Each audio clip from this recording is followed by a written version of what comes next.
Assalamualaikum warahmatullahi wabarakatuh. Nahmaduka ya dzal jalali wal ikram ala ma akmalta lana min dinil Islam. Wa nusalli wa nusallim ala nabiyyil huda war rahmah al-mab'uts bil kitab wal hikmah wa nabiyyin wa imamil mursalin sayyidina Muhammad sallallahu alaihi wasallam wa ala alihi wa ashabihi wa ashabihi ajma'in. Yang terhormat kepada dosen pengumpul yakni Ibu Triana, dan yang saya sayangi kepada teman-teman perjuangan sekalian. Pertama-tama marilah kita panjatkan puja dan puji syukur kita atas kehadirat Allah Subhanahu wa taala, dan yang memiliki sifat keagungan dan kemuliaan atas segala sesuatu yang terpuji dan sempurna untuk kita semua dari agama Islam.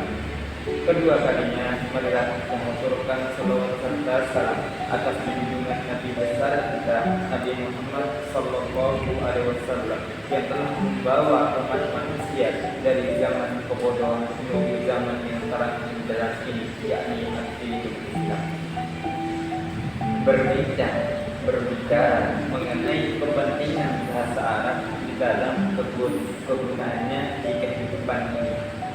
Ya, misalkan berbincang mengenai bahasa Arab tidak terlepas daripada lafaz Al-Quran yang menggunakan lafaz bahasa Arab.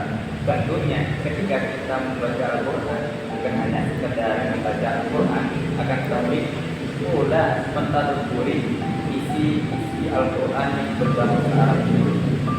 Sehingga dengan mentadabburi isi Al-Quran yang berlafazkan bahasa Arab, bagaimana seseorang semakin bertambah dan ketika bermuamalah pada sesamanya semakin baik. Dan di ranah mahasiswa, saya sebagai mahasiswa sendiri, kegunaan bahasa Arab sangatlah penting bagi saya sendiri sebagai mahasiswa. Ketika saya mengambil rujukan di suatu kitab yang dikarang oleh ulama besar dari Arab, tentunya bahasa pengantarnya menggunakan bahasa Arab. Oleh karenanya kita sebagai generasi muslim tentunya mempelajari bahasa Arab agar mudah di dalam pengambilan sumber dari karangan karya ulama yang bahasa pengantarnya yakni bahasa Arab. Benang merahnya di sini bahwasanya bahasa Arab sangatlah penting bagi kehidupan seorang muslim.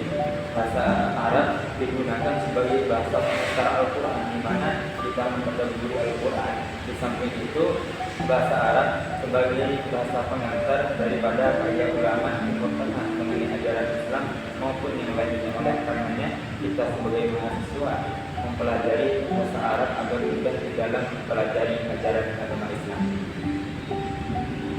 Kemudian pada kesempatan kali ini, yakni yang penting, saya akan membahas mengenai kaidah huruf jar. Tapi sebelum saya menuju kepada pembahasan huruf jar, berikan saya kesempatan untuk membaca sebuah qiraah teks bahasa Arab berdasarkan sumber buku yang saya ambil mengenai ba'dhu ma ishtamala alaihil Quran, sebagian apa-apa yang berkaitan dengan Al-Quran. Arsalallahu ta'ala Muhammadan ilal alamin. Bahasanya Allah Subhanahu wa ta'ala mengutus Nabi Muhammad ke dunia ini fi waqtin fashadat fihi aqidatun nas bisyarki, pada waktu akidah manusia telah rusak dengan adanya kesirikan wa ibadatil asnam wal kawakib, kemudian dengan adanya ibadah kepada patung-patung dan bintang-bintang, wattikhadil muluk arbaban min dunillah, dan menjadikan para raja sebagai pesaing dari Allah Subhanahu wa ta'ala. Walam takum silatun nas ala asasi minal musawah wal ikhai wal insaf. Jadi pada waktu itu persamaan atau toleransi antara satu dengan yang lain itu tidak ada, persaudaraan tidak ada, wal insaf, keadilan bahkan jarang ditemukan. Wa fasyad al khurafat wal awham. Jadi berkembang di antara mereka itu kepercayaan khurafat wal auham wa tadahwarat al akhlak. Kala itu akhlak manusia semakin merosot atau semakin melemah. Washtaddat hajatun nas ila huda minallahi ta'ala. Dan pada waktu itu manusia sangat membutuhkan sekali kepada petunjuk Allah Subhanahu wa taala. Fa an'ana alaihim bil Qur'an al-Karim yujaddidu dinahum. Kemudian Allah memberikan nikmat yang sangat besar kepada mereka dengan menurunkan Al-Qur'an yang mulia untuk memperbarui akidah mereka atau untuk memperbaiki akidah mereka yang telah tercemari tadi. Wa yuslihu aqaidahum wa yad'uhum ila ibadati tasiluhum bi khaliqihim. Dan dengan adanya Al-Qur'an ini agar menyeru mereka untuk beribadah yang berhubungannya kepada pencipta mereka. Wa yad'u lahum tasyri'an yunaddimu hayatahum. Dan Allah menjadikan Al-Quran ini di dalamnya berisi syariat untuk apa? Untuk mengatur kehidupan mereka di kehidupan dunia ini. Wa yasunu huquqahum, untuk mengatur hak-hak di antara mereka. Wa yad'uhum ila makarimal akhlak, dan menyerukan kepada mereka agar berakhlak mulia. Kemudian kepada pembahasan selanjutnya, ammal aqidatul lati fassalahal Qur'an fi mawatina katsiratin minha. Adapun akidah yang telah dijelaskan oleh Al-Qur'an, di antaranya itsbatu wahdaniyatillahi ta'ala, yakni menetapkan bahwasanya Allah Subhanahu wa taala itu agung dan esa. Wa nafsus syuraka, dan menafikan kesyirikan, menafikan tuhan-tuhan lain yang berada di dunia ini yang diakui oleh agama lain. Wa da'watu ilal iman bihi wa ibadatuhu. Jadi untuk berdakwah agar seorang itu beriman kepada Allah dan melaksanakan ibadah kepadanya. Li'annahu huwal khaliq al-azim al-mun'im, karena Allah Subhanahu wa taala sebagai pencipta yang agung, kemudian yang maha pemberi nikmat.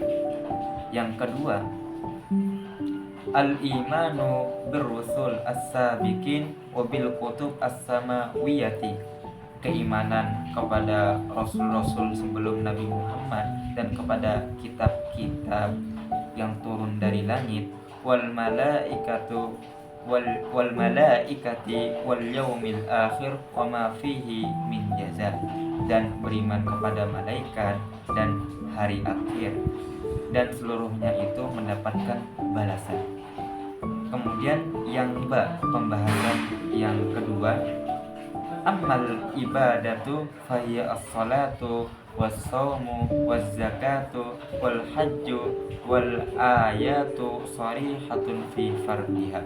Adapun ibadah-ibadah yang diperintahkan di dalam Al-Qur'an kepada umat Nabi Muhammad, yakni melaksanakan sholat, melaksanakan puasa Ramadan, berzakat kepada sama yang lebih membutuhkan, melaksanakan haji bagi siapa yang mampu, dan perintah itu telah dijelaskan di dalam ayat-ayat Al-Quran yang shorihah. Kemudian adapun ibadah-ibadah yang dijelaskan di dalam Al-Quran, allati syara'aha Al-Quran min afdhalil wasail litarbiyatil qulub. Jadi salah keutamaan daripada pendidikan akhlak manusia, yakni diantaranya as-salatu taj'alul mar'a ala silatin daimatin billah. Maka dengan sholat itu menjadikan seorang muslim semakin berhubungan kepada Allah, maksudnya selalu berzikir kepada Allah, fayuraqibuhu fi sarrihi wa ulnihi, mendekatkan dirinya kepada Allah baik itu di dalam keadaan sepi dan ramai, wa yamtani'u anisyarri qawlan wa fa'lan, dan amalan salat ini jika dilakukan oleh seorang muslim akan mencegah seorang muslim dari perkataan yang buruk, dari pekerjaan yang buruk. Kemudian wasaumu tahdhibun lin nafsi, adapun ibadah puasa itu sebagai tahdhib, sebagai latihan untuk jiwa kita. Wa kassara li haddati syahwatiha wa ta'widuha as-sabr. Jadi dengan amalan puasa ini yang memecahkan hawa nafsu kita yang selalu condong kepada keburukan. Kemudian ta'widuha as-sabr, dengan berpuasa ini akan melatih kesabaran kita. Wa zakatu takhlisun lin nafsi min syuhriha wa bakhaliha, dan adapun dengan berzakat, jadi seorang yang berzakat akan melatih dirinya untuk selalu mensucikan dirinya. Amma tasyri' faqad bayyana al-Qur'an nizaman muhakkaman, adapun syariat-syariat yang telah dijelaskan di dalam Al-Qur'an secara nizaman, secara terperatur atau secara terperinci, wa ilajan li musykilatin nafsi, dan sebagai penyembuh dari permasalahan manusia, bima syari'a lahum fi zawaj wa talaq wal mirat wa syununil mal, sebagaimana yang disyariatkan di dalam Al-Qur'an yang berkaitan tentang hubungan bersuami istri, tentang penceraian, tentang waris mewaris, dan tentang permasalahan di dalam harta. Jadi benang merah pada hal ini, ayat-ayat yang berada di Al-Qur'an itu diturunkan oleh Allah Subhanahu wa Ta'ala untuk mengatur kehidupan manusia, baik itu yang berhubungan dengan Allah, baik itu yang berhubungan atau bermuamalah dengan sesama manusia, dan tujuan akhirnya yakni untuk membekali manusia dengan amalan-amalan soleh untuk kehidupan setelahnya, yakni akhirat. Kemudian setelah saya membahas penjelasan mengenai qiraah tadi, tentunya tidak terlepas daripada mufradat yang jarang kita temui di dalam kehidupan sehari-hari mengenai teks tersebut. Yang pertama, al-asnam. Al-asnam itu jamak dari sonam yang artinya patung-patung. Hum ya'budunal asnam, mereka menyembah patung-patung. Kemudian al-kawakib yang bermakna bintang-bintang, al-musawwah yang bermakna persamaan, al-insaf keadilan, tadahwara yatadahwaru, tadahwarat al-akhlaqu fi zamanil jahiliyah, merosotnya akhlak pada zaman jahiliyah. Roqiya yarqa itu meningkat, ismu tarqiyatil lughah, satu bagian mengembangkan bahasa. Sada yasudu artinya berpijak. Kemudian ilajun itu sebagai penyembuh. Al-hudud itu hukuman-hukuman. Kemudian al-awatif suatu hal yang berkaitan dengan emosional. At-tijarah itu artinya perdagangan. Al-kasbu itu perolehan. Al-kasbu fir rizki, perolehan di dalam rezeki. Kemudian at-taufik itu artinya perdamaian. Al-jaraim pelanggaran-pelanggaran. Jadi dengan memahami mufradat ini, maka ini berguna bagi kita ketika membaca sebuah teks, terutama yang saya baca di teks ini mengenai akidah tadi. Kemudian menuju kepada pembahasan intinya, yakni mengenai kaidah harfu jar. Apa sih harfu jar itu? Jadi harfu jar terdiri dari min, ila, an, ala, fi, bi, kaf, wal lam. Jadi min artinya dari, Ana akhruju minal fasal, saya keluar dari kelas. Kemudian yang kedua, ila artinya ke, ana adhabu ilal madrasati, saya pergi ke sekolah. Yang ketiga, an yang artinya itu dari, an-nahyu anil munkar, pencegahan dari kemungkaran. Kemudian yang keempat, ala artinya di atas, ana abau sohnaka alal khizanah, saya meletakkan piringmu di atas lemari. Yang kelima, fi yang artinya di, sohnuka fil khizanah, piringmu berada di dalam lemari. Kemudian bi dengan, al amru bil ma'ruf, menyuruh kepada ma'ruf, menyuruh kepada kebaikan. Kemudian kaf yang artinya seperti, ar-rajulu kal asadi fis saja'ah, orang itu sebagaimana singa di dalam keberaniannya.